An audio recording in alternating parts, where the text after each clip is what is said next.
Assalamualaikum warahmatullahi wabarakatuh. Perkenalkan, kami dari kelompok 6 mata kuliah Ekonomi Manajerial. Dosen pengampu yaitu Ibu Rara Srisia Yogasnomurti SEMM. Nah, di sini kami akan memaparkan materi tentang konsep dasar perilaku konsumen. Baik, saya akan memperkenalkan anggota dari kelompok 6. Yang pertama ada Habibah Sobri NIM 0501193186. Yang kedua ada Wirda Hediati NIM 0501192147. Dan yang ketiga ada Khairul Tamimi NIM 0501192105. Langsung saja materi yang pertama akan dijelaskan oleh saudari Habibah Sobri.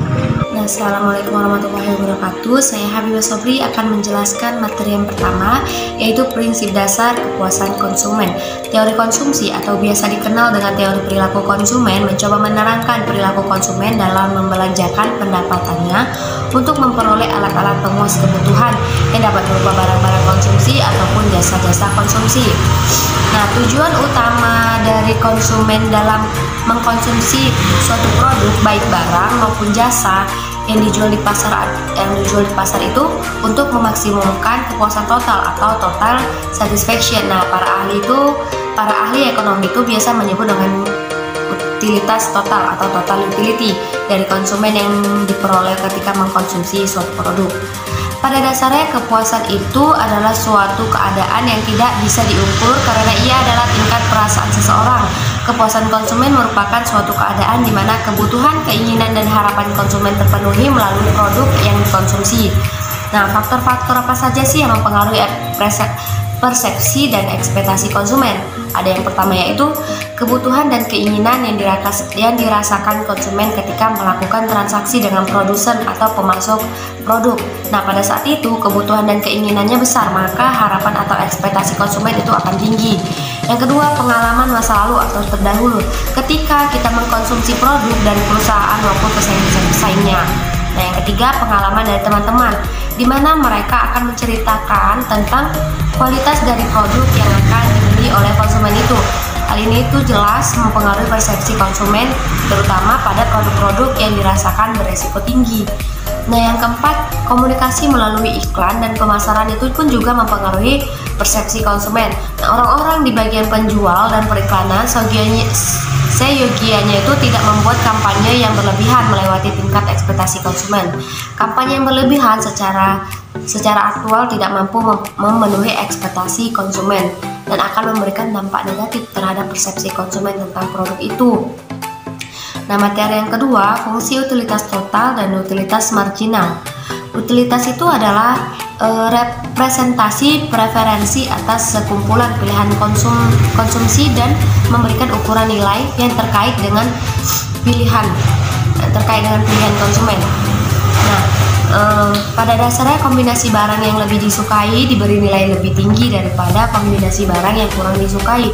Nah, ini menyiratkan utilitas itu ukuran kepuasan subjektif yang tidak dapat dibandingkan atau dikumpulkan di antara orang-orang yang berbeda. Nilai-nilai utilitas total apabila dihubungkan dengan tingkat konsumsi dari konsumen atau kuantitas produk yang dikonsumsi per periode waktu akan menghasilkan fungsi utilitas total atau total utility function. Nah, dinotasikan sebagai TU sama dengan FX, di mana TU utilitas total yang diperoleh konsumen dalam mengkonsumsi suatu produk, serta X itu kuantitas permintaan produk X. Marginal utility atau MU itu merupakan perubahan terhadap total utility setiap terjadi pertambahan unit barang atau jasa yang dikonsumsi. Nah, dapat dirumuskan sebagai MU sama dengan delta total utility per delta X. Nah, mungkin itu saja yang dapat saya sampaikan. Materi selanjutnya akan dijelaskan oleh saudara Khairul Tamimi. Bismillahirrahmanirrahim. Assalamualaikum warahmatullahi wabarakatuh. Baiklah, nama saya Khairul Tamimi. Di sini saya akan menjelaskan materi selanjutnya, yaitu konsep dasar dari kurva indiferen.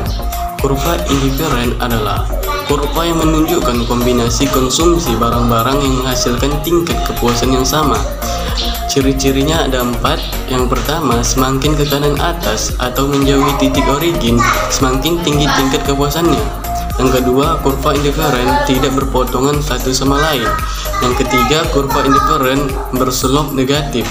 Keempat, kurva indifferent cenderung ke arah kiri bawah. Asumsi mendasar yang perlu dibuat sebelum analisis kurva indifferent dilakukan adalah semua produk yang dipertimbangkan dalam analisis dapat dibagi secara kontinu ke dalam subunit. Dengan demikian, konsumen tidak dibatasi oleh ukuran dari unit produk yang dijual itu. Selera konsumen dan urutan preferensi di antara kombinasi produk itu dapat didefinisikan secara baik dan konsisten. Berdasarkan asumsi di atas, maka kita akan menemukan karakteristik dari kurva independen adalah: yang pertama, kurva independen merupakan fungsi kontinu, bukan sekedar kumpulan dari titik diskrit.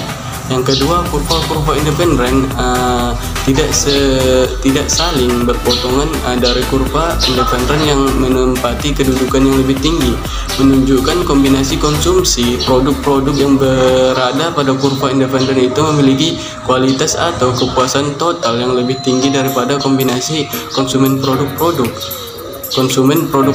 yang berada pada kurva independen yang memiliki kedudukan yang lebih rendah.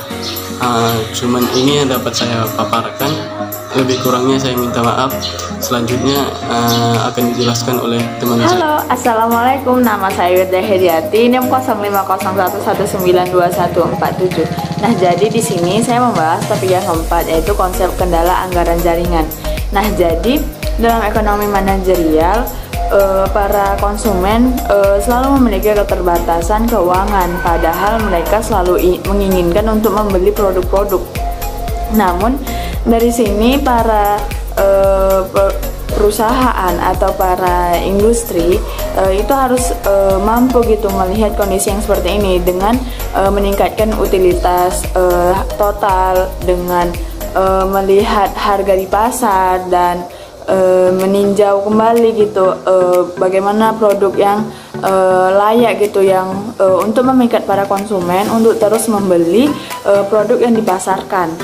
Kemudian ada 5 tahap yang harus dimiliki oleh para manajer, yaitu yang pertama, penampilan. Nah, jadi penampilannya harus lebih pas gitu, rapi, jadi mampu memikat para konsumen atau pembeli untuk mampu percaya gitu. Kemudian kesopanan, perhatian, dan juga apabila ingin memberikan produknya itu kita harus juga melihat, meminimalisir kesalahan terhadap produk itu. Kalau misalnya ada cacat, langsung tuh kita perbaiki. Jadi para pembeli itu percaya sama kita kalau misalnya barang yang kita keluarkan atau yang kita perjualbelikan itu berkualitas. Kemudian terus membantu atau memberi jawaban apabila para pembeli ini memiliki pertanyaan-pertanyaan yang mengenai produk itu. Jadi bisa juga sebagai langganan gitu kan, kalau misalnya berlangganan itu dapat meningkatkan perekonomian dalam suatu perusahaan. 5. Konsep memaksimumkan utilitas. Nah, jadi konsep ini tuh apabila suatu anggaran telah tercapai itu dapat dilihat kurva indiferensi dengan anggaran itu saling bersinggungan, dan artinya juga telah tercapainya kepuasan konsumen dengan pendapatan yang dimilikinya. Jadi mereka tuh saling bersinggungan, dapat dilihat pada gambar di samping ini. Oke, demikianlah pemaparan dari saya. Lebih kurangnya saya mohon maaf. Wabillahi taufiq wal hidayah. Wassalamualaikum warahmatullahi wabarakatuh. Dah.